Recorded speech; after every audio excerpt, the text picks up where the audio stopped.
Hey, what's going on, everyone? This is Mitch. Good Thursday evening to you all. I hope everyone is doing well out there tonight. Had yourselves a fantastic day, and I hope everyone has been having a great week out there as we're coming to the end of it, almost to that Memorial Day weekend. It's going to be quite active in regards to severe weather, and that's exactly what we're going to talk about. And as always on this channel, we're going to keep you guys ahead of the game. Not going to talk about really what's going on right now. We'll speak on a little bit right here at the beginning of the video, because what's going on right now, it is going to drive into what happens tomorrow and then eventually what happens to the weekend. So we'll kind of show you the pieces of the puzzle right at the beginning. But a lot of this video is going to be into discussing what happens tomorrow onward. So it's going to be incredibly active, guys. Saturday and Sunday have the opportunity to be a severe weather outbreak. And I know that people are getting tired of hearing this. Trust me, I'll be honest, guys. You know, I keep it personal on this channel. I always keep it real with you folks. I'm tired of talking about severe weather. It's probably my third least thing to talk about when it comes to weather. Of course, winter weather is always number one for me. For anybody that's been tuning in for any length of time knows that. I enjoy talking about the tropics also.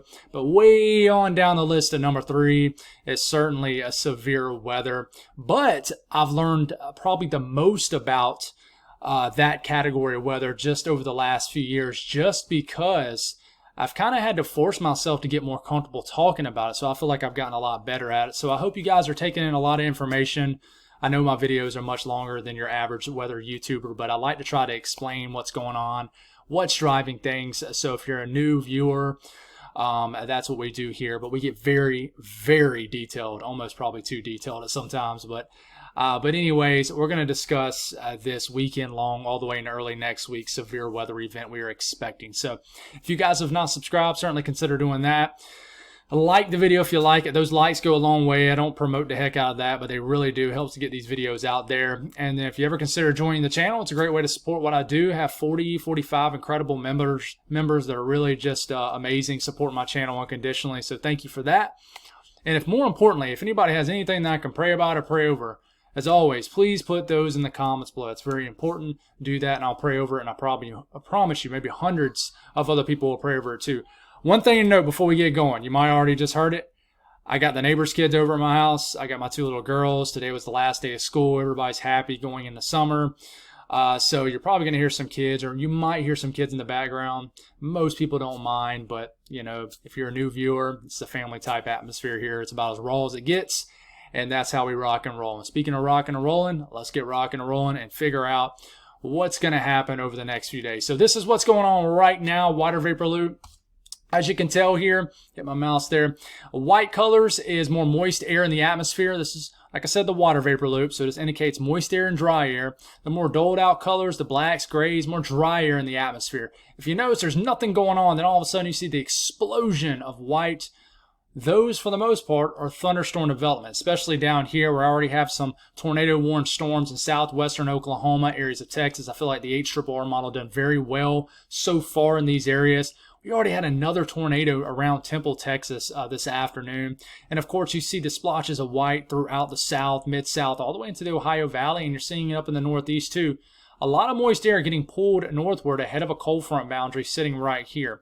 And if you see the explosion up here in the northern plains of the white, those thunderstorm development, well, that's happening because of a surface low that's deepening right here off this shortwave trough that you see swirling around right into here. So you get this back off, there is a surface low probably right into here. And this is firing up a high-end kinematic field right in here, driving thunderstorm development, and then cooler air kind of getting wrapped in behind this. And you could get some snow flying around North Dakota later on tonight after this surface low heads on off and ejects into Canada. So that's what's going on right now.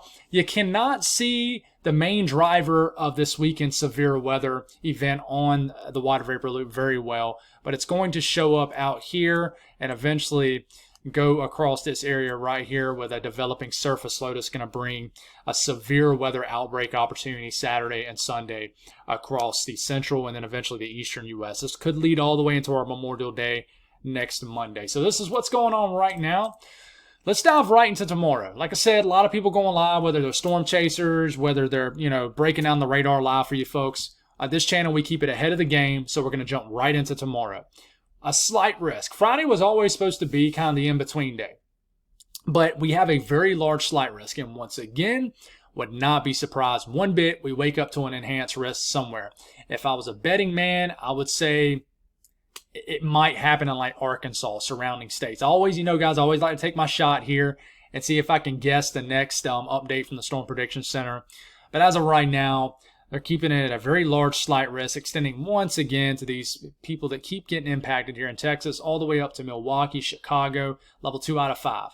Marginal risk all the way from Green Bay down to Austin, Texas, all the way back to Tulsa, all the way to the low country coastline of South Carolina. I do think it's going to be a very stormy afternoon for areas a little bit further south in the Carolinas than it is today, where we're getting some storms up in North Carolina and surrounding areas. So we're going to get a very stormy weekend in the southeast too. Don't get me wrong, all the weather ain't just going to happen in the central and then the Ohio Valley. It's going to be pretty stormy in other areas of the country too, and we'll talk about why. But level 2 out of 5 risk, tornado outlook on this, 5% risk of a tornado has been now introduced, compared to other outlooks where it didn't show this. I have a 5% risk of a tornado, including Milwaukee, down to, Rockford. I think Janesville is included in this, maybe Madison, a very small section of extreme eastern Iowa. There is a risk of tornadoes, and that is because the same low we just broke down right at the beginning of the video is creating a little bit of a low-level jet down here that's going to overlap somewhat of a moist sector of air. Then we got a 2% risk of a tornado that extends all the way down to here. We could maybe get the introduction of a 5% risk a little bit further south with a little bit of mid-level flow cruising down across the southern states. The wind threat for tomorrow, just a very large 15% risk area in the yellow. If you live in the yellow, that means you have a 15% risk of winds exceeding 55 to 60 miles per hour. The hail threat with this could be significant down here in Texas, southeast Oklahoma, southwest Arkansas, very, very small portion of northwestern Shreveport, pretty much, Louisiana. So in the yellow, that's a 15% risk of hail exceeding 1 inch in diameter or larger. But if you live in the black outline region down here with the dashes going in between it, that means there's a hatched risk. That means there's a 10% risk of significant hail, in this case, 2 inch in diameter or larger. Okay, so that's tomorrow's risk. So let's break down these individual regions. Let's start off to the south and work our way north. So this is Arkansas and surrounding states. What could the radar look like tomorrow? Waking up tomorrow morning, some scattered activity as possible. But then as we start to make our way until about midday, there's going to be a cold front kind of somewhat crashing down here. Storms are going to develop off this cold front. Enough push because of the lift of this cold front. We'll get some storms going in central to southern, even in northern sections of Missouri, just not showing that portion yet. But these storms are going to be packing a punch from Springfield up to Columbia, Missouri, as early as like noon tomorrow. Okay, and then we start to make our way into about 3 to 4 p.m. Look at these storms down here in areas of Tennessee, northern Mississippi. Cannot rule that out. Some splotchy storm activity in southern sections of Illinois. But I do think this will be the worst of the weather. Maybe a line of storms cruising through areas of Missouri, and we'll keep these going. And then we're going to have the eruption of storms back here in southwest Missouri, northwest Arkansas, all the way back here into eastern Oklahoma, Tulsa here, Springfield right here, Fayetteville into here, Little Rock down here, Dallas-Fort Worth down here. It's around 6 p.m., very stormy Friday night for these areas. And these storms have the capability of producing large hail, damaging winds. But you notice it's kind of everywhere, which tells me it's going to be kind of hard to predict who gets what. But this is potentially what the radar looks like tomorrow evening around 6 p.m. in these states that you see. And then we continue to make our way into about, it's 8, 9 p.m. These storms start to inch closer to Little Rock, cruising across the Ozarks, maybe into the Boot Hill, Missouri, Jonesboro, Arkansas, Dyersburg, near Memphis. It's starting to creep closer, western Tennessee. Look at southeastern Oklahoma, more storms. Nasty storm down here showing up. And there could be some storms further southeast too that I don't have shown, but I'll show more in the morning, I promise. southwest. But all these storms will be working with a lot of storm energy in the atmosphere. Storm energy as in CAPE, storm fuel, a few thousand joules per kilogram in CAPE these storms will be tapping into. So even though there's not as much forcing in the atmosphere down here, there's plenty of energy in the atmosphere. So all you need is just a light of a match to get these storms going. Once they do, until they run out of energy, they're just going to keep cruising. And that's why they maintain themselves. 11 p.m. tomorrow night, storms are rocking through the Texarkana region, southwest Arkansas, Little Rock, over to Memphis. And these storms could cruise all the way down into southern Arkansas, eventually into northern Mississippi, northern Alabama, northern Louisiana, into the wee hours of the morning. Then we're waking up Saturday morning and we're going to do it all over again for somebody. Okay, so that's tomorrow's breakdown in that area. Updraft Felicity swath, indicating rotation with some of these storms, and then stronger updrafts, which could be, large hail, which with stronger, taller updrafts, you get larger hail. And, you got highlighted areas basically throughout Arkansas. It really likes this area back here in eastern Oklahoma, a couple areas to watch in Texas. And just where you see in these colors, this is where this particular model run is showing rotation with some of these thunderstorms. So please be careful with that. We could get some damaging winds. We'll show you briefly what the wind swaths look like for this region. And you see the areas, little pockets of 40, 50, 60 mile per hour wind gusts up here in the Boot Hill, Missouri, southern Illinois. See some gusty winds, strong winds with these storms in Tennessee, northern Mississippi, even down here in Texas, and even in Oklahoma. So yeah, it's very splotchy in nature. It just depends on if you get hit by a storm or not. Okay, so we head on up the road, and I know you barely see southern Wisconsin in this, but I got you covered in Wisconsin. I don't want you guys to think I'm going to leave you guys hanging up here, because you do have a tornado threat up in Milwaukee. But we're going to start off tomorrow morning. Listen, there's already going to be a line of storms rumbling out of. In fact, let's just, I'm just going to do this on the fly, because we are just kind of cutting you off a little bit too much up here. So let's just do it like this. Yeah. So spend a little extra time. We'll go a little bit further south here in a second. So tomorrow morning, around 7, 8 a.m., nasty line of storms potentially rumbling through southeastern Minnesota and then making their way into eastern Iowa. Eventually, as we're taking it to about 11 a.m., lunchtime, storms are starting to cruise across southern Wisconsin. I think they'll lose some intensity up here in northern Wisconsin. We got some strong to severe storms rumbling through eastern Iowa, northern Missouri. And then I do think, and we'll show you the ingredients here in a second, there'll be enough low-level shear up in southern Wisconsin, northern Illinois, to put a little bit of a spin in the atmosphere. A little directional shear, tornado threat here, low pressure up here. This will provide enough kinematics in these storms right into here for a higher end tornado threat, 5% risk. So please be careful. Early afternoon, potentially, in these areas of the country. Now, you get a little bit further south, just a 2% risk of a tornado, but you see these storms cruising through, areas of Illinois. And we got to watch what happens behind this, too. But I think the atmosphere begins to stabilize. So let's go on and back it back down a little bit further south. Not for that. Let's look at this. And like I said, I'm sorry, I'm a little everywhere here. Just want to make sure I get this right. Yeah, it's a little bit more broad here. All right, so 1 p.m., storms making their way through. And I would say Chicago could get a line of storms right around rush hour before, hour after or so. Around Chicago up to Milwaukee, storms are kind of moving through 3 or 4 o'clock in the afternoon. Look at all these storms scattered about in areas of Illinois. Still got some storms back here in Iowa. And then these storms are cruising across the southern end of Lake Michigan, moving into northern Indiana. These could be quite intense. I mean, look at the bright colors. I mean, the further south and southwest you get, the more higher cape levels you have, the more better storm energy you have. So this is going to tap into all that storm energy and potentially pack a punch, damaging winds, isolated tornado, large hail, very possible. And, Evansville, gets hit, around 6 or 7 p.m. Indianapolis, watch out later in the evening. Western Kentucky. And we'll see how much these storms hold together. I think they run out of some storm fuel. But, all the way to 10, 11 p.m., the storms are already cruising into western Ohio. A little bit of storm activity showing up in southern Michigan, but I don't think they'll be intense in Michigan.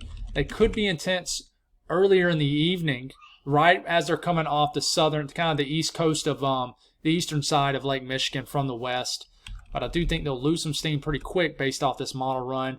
And we will have some showers and storms cruising across Kentucky tomorrow, and then everything will diminish. So there's that tornado threat right up here. You see where the updraft Felicity swath is highlighting colors up here. Rotation with some of these storms.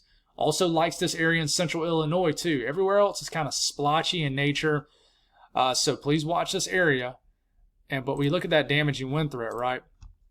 And shows a pretty intense clusters of storms. Basically going through areas of the Midwest, Illinois, all the way up to Wisconsin.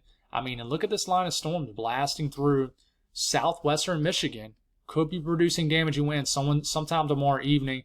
And you see these lines of storms. And remember, 1 hour intervals. That's why it has these weird gaps here. So 1 hour here, 1 hour here. You're still going to get the same amount of winds probably into here. But, some of these areas are highlighted in red. I mean, that's 50, 60, 65 mile per hour wind gusts going through this area. So these storms will have the opportunity to, to pack a punch in this area for sure. So be aware of that. And then the last area we'll show for tomorrow, for your Friday, is down here in basically all the states you see, southern apps areas of the southeast, Ohio Valley region. Tomorrow morning, probably dealing with a lot of rain, maybe some showery storm activity in Virginia. So drift off into the Delmarva region. We're probably going to get some storm development in eastern North Carolina that you can't really see here, but likely to occur. And then we start to get to about 3 or 4 o'clock. There's some flow. There's a little bit of a ridge bulge down here in the Gulf of Mexico and the southern states. On top of the flow of this ridge, on top of the northern section of this ridge, you got flow. And this flow will get these storms going. Once these storms get going, here they are. They're tapping into the storm fuel, the heating, which is making the atmosphere unstable. And look at these storms rumbling through Tennessee. Look at these pop-up showers and storms down here in South Carolina, Georgia.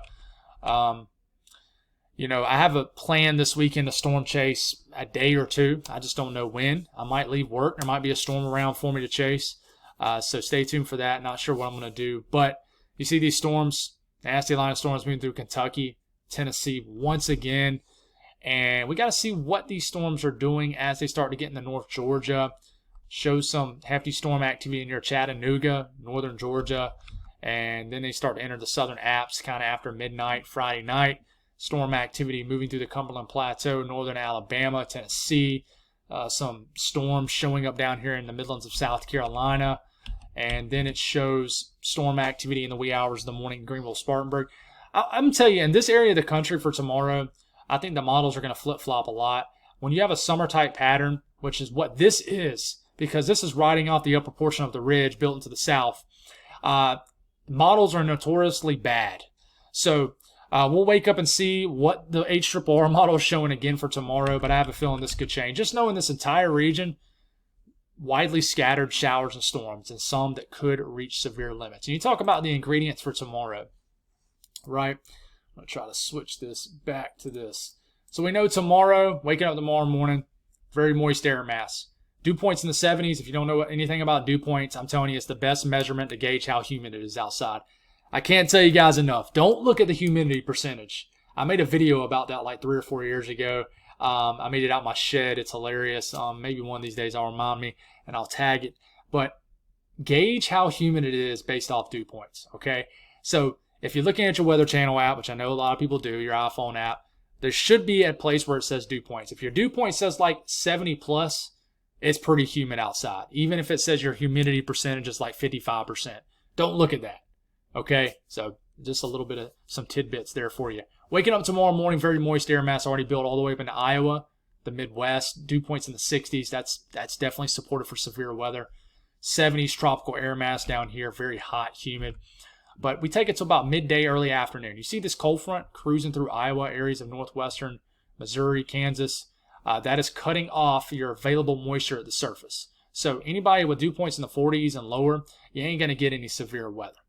So even though you got flow over this region, dew points are low, you don't have supportive thermodynamics is what I'm trying to say. But you get into Friday afternoon, even Friday evening. Let's just take it a late Friday afternoon, Friday evening. Look at this rich moisture off the HRRR model. Dew points into the mid to upper 70s all the way up into Arkansas. Okay, very rich moisture, very humid across the southeast. It's very humid today. But look at this little tongue of moisture all the way up into Wisconsin. This will fuel these storms that we just broke down for you folks. But watch as we get into, the overnight hours. We get into Saturday morning, a little cold front moves in, stabilizes the atmosphere for a period. And when I say period, I mean maybe like a day or two. Okay? So we'll come back to this here in a second, right? That's what's driving the severe weather threat tomorrow as far as thermodynamics, very moist air mass, right? You look at kinematics, your mid-level flow. When we get closer with the low-level flow, we're actually going to look at that in this video. So when I show you 500 millibar wind flow, that's winds about 18,000 feet up in the air. Okay, it's a great thing to gauge where a trough is and just where favorable wind flow aloft, meaning above our heads, is to support lift for thunderstorms, to support wind energy for thunderstorms, and we call it kinematics, the little nerd term for it. Kinematics, thermodynamics is your surface temperatures, how warm are they, your moist levels, your dew point to the surface, your lapse rates, your CAPE levels, and all those things. You take both of those, right, and you combine them. Where are the best overlapping of those two? That's where you're going to have the highest confidence for severe weather. Okay, and there's a lot of gritty details into all of that, but that's the basic stuff, fundamental stuff we're looking for when you're trying to break down a severe weather threat, especially in the longer range. So, you see this little dip right in here? Isobars are dipping. That's our little short wave going negative overnight into tomorrow morning. And as it does, we continue to make our way into Friday afternoon. This is creating at the base of this trough because it's strengthening a mid-level pull from the west just about. So you see all this flow over this region. You got winds about 18,000 feet up in the air going to 50 to 55 knots, 60, 65, and maybe a little bit more mile per hour winds, 18,000 feet up in the air, almost interstate speed, right? Moving right over this region, you're thinking, why isn't there a severe weather threat for like Nebraska and Iowa tomorrow? Well, remember, I showed you that cold front, right? You go back to this. Let's back it up a little bit to the same time frame. It's Friday afternoon. Look at all this dry air over Nebraska, western Iowa. You go back to this, and even though the same time frame shows all this highlighted areas in purple, you have no moist air over this area. So all you got is just flow running on top of dry air. So even if you get any thunderstorm activity, you're probably not. I mean, it's going to get dried out and just dry air and then immediately weaken. So right at what we call the right exit region of this mid-level jet, this is typically where you get the best forcing. Right in here, this is overlapping a very moist air mass. At the same time, you have a secondary area of flow right into here. Now, this doesn't always show the picture. It really does not. For example, you're going to get thunderstorm activity into Indiana, Kentucky tomorrow too. But especially as we get deeper into the evening, which makes sense because all this flow aloft begins to shift ever so slightly east, as you get deeper into tomorrow evening. But you can maintain this flow down here. And you see this kind of area, the secondary area right down here? You got this area flow, and you got this main area flow right into here, right? This little area right here is basically rounding on top of a ridge that's built into the Gulf of Mexico. So that flow is actually just tapping into a ton of low-level moisture and higher in CAPE levels. So that's what's driving kind of the severe weather threat up here. But like I said, this doesn't always show everything. For example, you're going to have a lot of storm activity right into here. And you're thinking, well, why isn't it right into here? Well, that's just because, when you get too much under the influence of high pressure, you get a lot of sinking air, which really prevents storm development. There's so much that goes into this, and I try to explain it where you guys as the audience can understand the best. That's why sometimes I just hesitate on getting too deep into the information because we don't want to get too sidetracked with what's going on. Okay?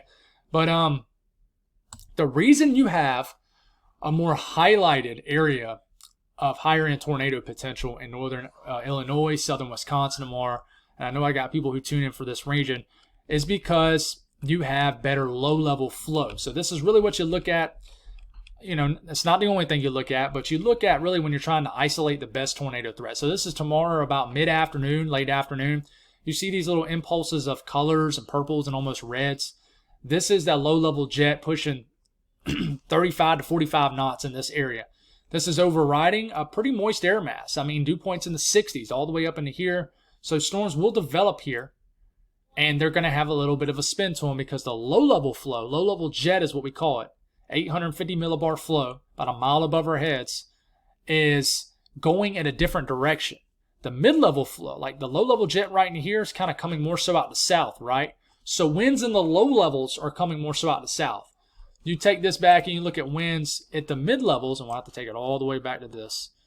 Look at winds at the mid-levels in the same area, right? Same time frame, 500 millibars. This is 18,000 feet up in the air. And if you look at these wind barbs right here, they're coming out the west, right? That low-level jet, winds are coming more so out the south. So what does that do? Well, winds are coming in from this way, right?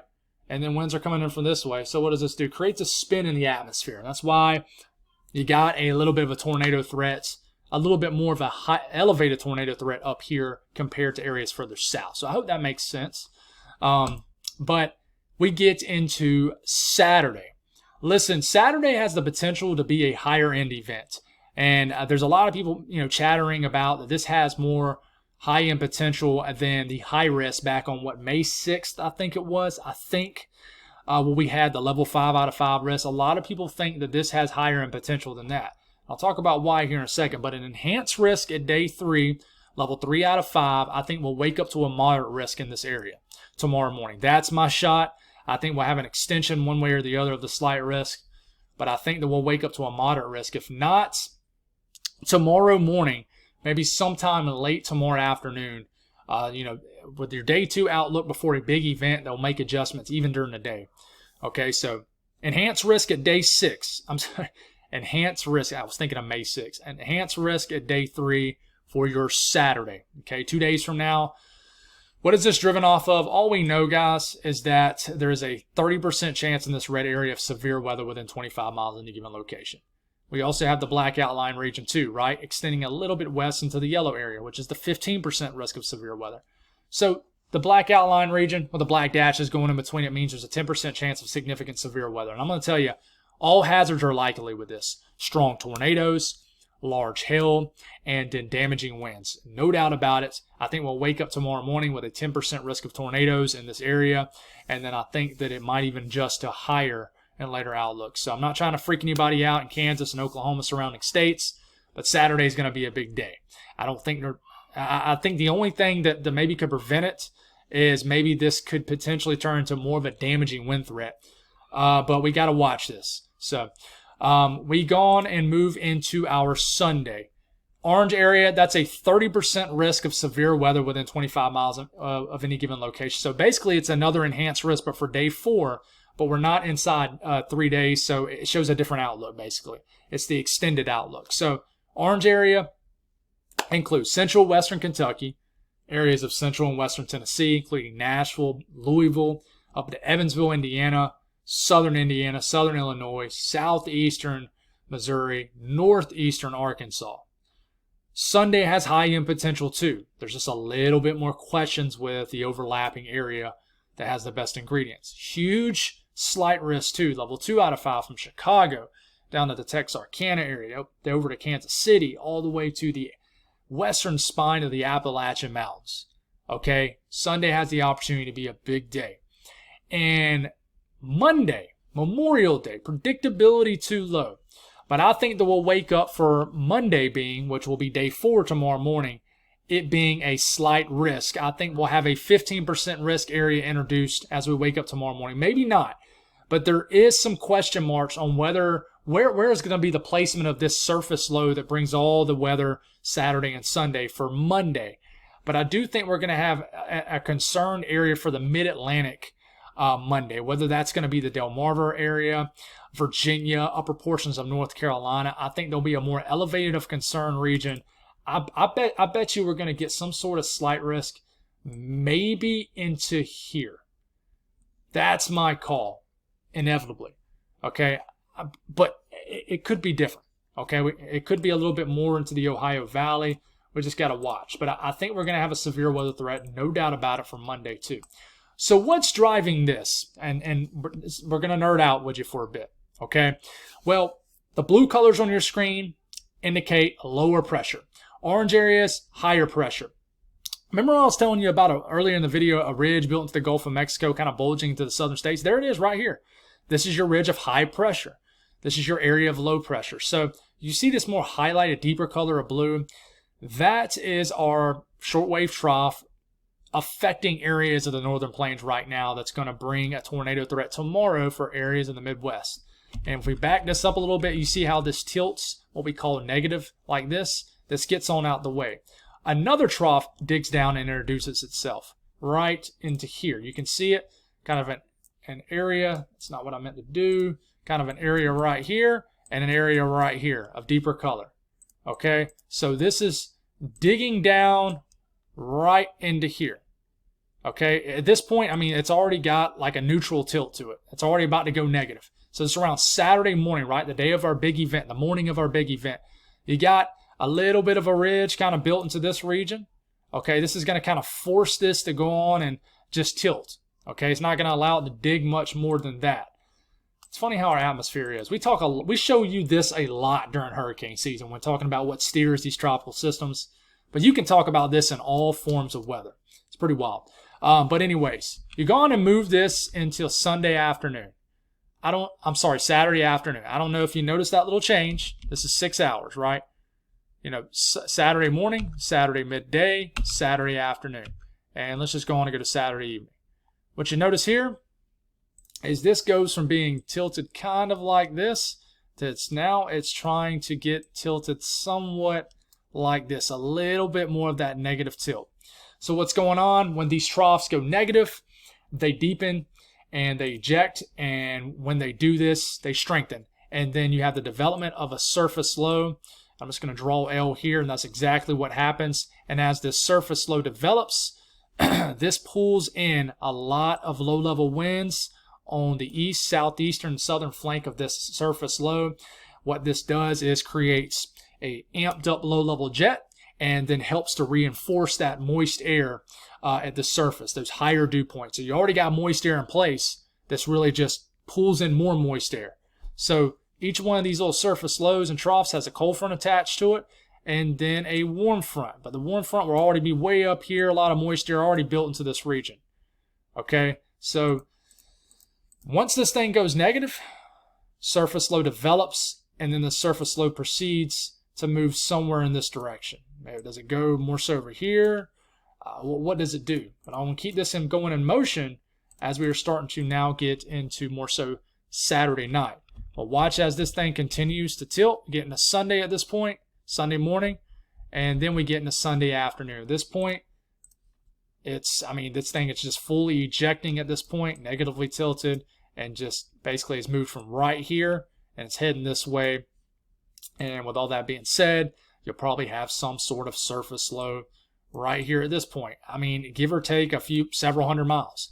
And once again, for Sunday afternoon, what is this doing? Well, it's bringing in, and let's say maybe more so right into here. So what is this doing? This is bringing in all those ingredients right back into this region. So remember, it'll bring a lot of mid-level flow, low-level flow. It brings its own low-level jet, which is enhanced low-level kinematics, low-level wind flow, right over this region. And then what does it do? It amplifies the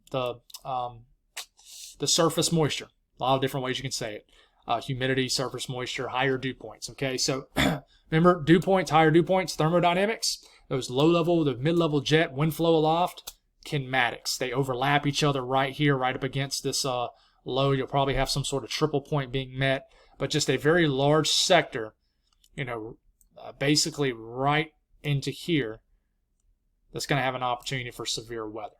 Okay, and then we get into our Memorial Day, right? Monday morning, this trough is right over the Great Lakes region, bringing, more. You could be bringing some unsettled weather, but of course, cold front attached to this brings more stable air up here. And then this trough does whatever it's going to do at this point. We're not sure. Tall ridge builds in out west, by the way. So this allows for this trough to just scoot on out the way. It says move on over. So this is your trough right in here. But still, this is yanking in some flow right into this region. Low is probably going to be at this point. I don't know. We don't know because the models differ. Let's just say that the surface low is right over here near Lake Huron, Lake Erie. The placement could be there. That's what we got to watch. The surface features, right? And once again, for Monday, this is going to bring in favorable kinematics, low-level kinematics into this region, and then bring in one more right day of moisture. But there's a cold front probably, somewhere into here, bringing more stable air into here. But you still got a very moist air mass probably built all the way. So I think, Monday could be a big stormy day for the immediate eastern U.S. No doubt about it. Okay. And then I think as we start to get into Tuesday, I think that we could have another severe weather day. It just depends on the placement of this trough. And then you get a bbig old tall ridge that builds in. We could end up getting a big heat wave. And I don't know what's going to happen after that, but there's so much going on just over the next several days. And, you look at what we just looked at as the 500 millibar heights and anomalies. shows ridges, troughs. You combine that with the actual ingredients, you can see what goes on very well. This is that mid-level flow, winds at 500 millibars, right? And we start off Saturday morning. You can actually see that blue area I showed you. I mean, you don't see blue, but you can see kind of something going on right here. There's that flow scooting in, right? Get this back off your screen. Keep moving here. If it would move for us, and there it goes. You know, you get into Saturday afternoon. Let's take it to Saturday evening. Okay, the trough is built right in here into this region, and at the base of this trough, you're having development of some sort of surface feature, surface low. Okay, and you got a lot of flow kind of building into this region, and this is what we call right in here, the right exit region of the jet, which a little bit earlier in the day, before the sun sets, will be this circle I just drew will be positioned certainly more west. So this is kind of a few hours after the initiation of supercells, but you know, tons of flow up in this region, and you got a little bit of flow all the way into this region, but not a whole lot. This is any storms that we get Saturday into this region of the southeast will just be driven off, some flow off the northern section of the ridge. Okay, so we'll watch for that. Losing my breath here, but you know, you continue to move into Sunday. You notice how this big area of purple you're seeing, winds 18,000 feet up in the air, okay, continues to move off to the east. All right, this is going to fuel thunderstorms overnight, Saturday night and Sunday most likely. And then Sunday afternoon, your high kinematic air mass, your best mid-level flow, is right over the same area that's highlighted for Sunday, the enhanced risk. Literally right over the Mississippi Valley, points west, east, north, and south. Okay, tons of flow riding right over a very moist air mass, which is what we're about to show you. And then we continue to move this forward, and then we get into Sunday. I think Sunday into Monday night could be a very stormy night for areas of the country. And then we get into Monday afternoon.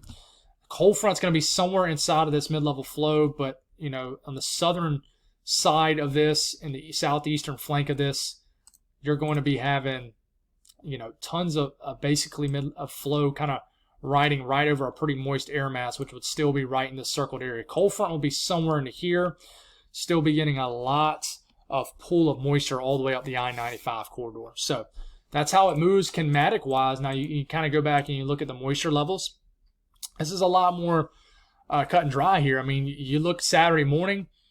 I mean, you could start off the morning, you know, with pretty stable dew points. I mean, pretty dry air, considerably speaking, in Oklahoma. But watch as you start to move in the Saturday afternoon. Dew points in the 50s are very quickly replaced with dew points in the 70s Saturday, which is going to set the stage for a very unstable atmosphere, very active evening, afternoon. So very moist air that now has built all the way back into southern Kansas. Dew points in the 60s and 70s. Check that off the box for thermodynamics.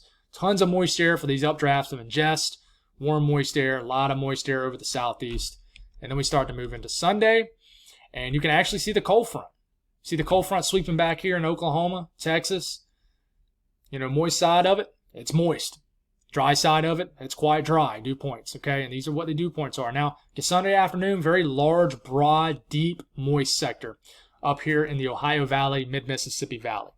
Okay, it's very, very moist. Okay, dew points in the 60s and 70s. So you got a very right, moist air mass. And then I think Monday really shows what happens. And this is just the Euro. You notice how dew points crash into the 50s? That's the cold front. And just like I showed you, I showed the arrows kind of going up here. It makes sense, right? You see the favorable, you know, moisture at the surface, dew points in the 60s all the way up into New York City. Very moist in the mid-Atlantic. This is the area I'm really wondering about. You're going to have plenty of flow rolling over the mid-Atlantic. But then, you know, you head back to like Nashville, you know, Kentucky, points west, northwest, north. The air mass gets much more stable, much more dry. So, and of course, in respondents of, I just kind of made up a word there, but in response of those higher moist levels, you're going to get higher CAPE levels, and bang, Sunday afternoon, an explosion of CAPE based off the Euro for Texas and Oklahoma. I mean, CAPE levels reaching over 4,000 joules per kilogram. One thing I'll note, guys, typically the higher end CAPE levels like this, it's almost like you introduce more of a fail mode. high-end thermodynamics typically aren't in play with major severe weather events, Cape-wise. So, I don't know. You got to watch this. But I want you to notice there's a lot of pockets of 1, 2, 3,000 joules per kilogram in Capes scattered across the Mid-South, the Southeast, and the Ohio Valley, too. So storms will be possible here. But check it out as we move into Sunday afternoon. Area of very unstable air. Cape levels well over 3,000 joules per kilogram, riding right into this area, right into here. So very unstable air mass. And then we get into Monday. And you can see how the energy cuts off and the atmosphere begins to build right back in here into Texas because the cold front doesn't dive down. But you got a lot of unstable air all the way through the deep south, the Carolinas, and to the mid-Atlantic. Okay, and I do think, I'm telling you, I'm watching the mid-Atlantic Monday afternoon. Okay, so one thing I will kind of zoom into, the wild card, is the low-level jet for Oklahoma and Texas for Saturday. Notice midday Saturday, not a lot of low-level flow. See these wind bars pointing to the south? That's a low-level jet. Wind's about a mile above our heads coming out the south. Watch how you get the explosion of this low-level jet basically in like a 3-hour period. All of a sudden, Saturday evening, it gets going to about 30 to 40 knots. By the time you get into like 9, 10, 11 p.m. Saturday, you're pushing 50 to 60 knot low-level jet. And that's because you have a deepening surface low out here in the plains. Okay, so in response, you have a low-level jet that starts to run rampant out here. This fuels directional kinematics and shear for damaging winds, mixing to the surface, and tornadoes. And then this just runs its cycle all the way into Sunday into Monday. So that's your low-level flow riding right over that very moist air mass. And basically, guys, you just have the overlapping maxed out ingredients right over this area for Saturday. That's concerning. The very last thing we'll look at is what this looks like at the surface. And I'm talking about necessarily where we're standing, but it's going to show you splotches of green, yellow, and orange. And it's going to more importantly show you these low pressures. Saturday morning, there goes our low heading off into Canada, right? That brings our severe weather for tomorrow. And then there's the low ejecting off the Rockies Saturday afternoon. Look how that number begins to drop. This is Saturday evening, surface low somewhere in the panhandle of Oklahoma, southwestern Kansas. There are those storms getting going in this region. Okay, this continues. The surface low kind of sustains itself. Sub 1,000 millibar low, bringing a lot of storm activity across the Mississippi Valley region, the Midwest, and then eventually we will get into Sunday afternoon. Surface low potentially right up here in Illinois, could be a little bit further south based off the Euro. Surface low all the way up here, I would say, just off the west coast of Michigan, based off the Euro, could be further south. This is bringing all that severe weather opportunity right into here. Okay, there's the low with the ejecting trough. Excuse me. And then what does it do Monday? Okay. Monday morning, showing storm activity already in the mid-Atlantic, down to the deep south. But then we're going to get more storms firing up. Monday afternoon, what's going to happen? So if the surface low way up here in Canada on the Euro, then we might have more storms up in the northeast. But this surface low could be further south for Monday. So that's all I got, guys. Thank y'all for tuning in. God bless all y'all. I hope you got some good information out of that. Thank y'all for tuning in, and I'll talk to you again in the morning.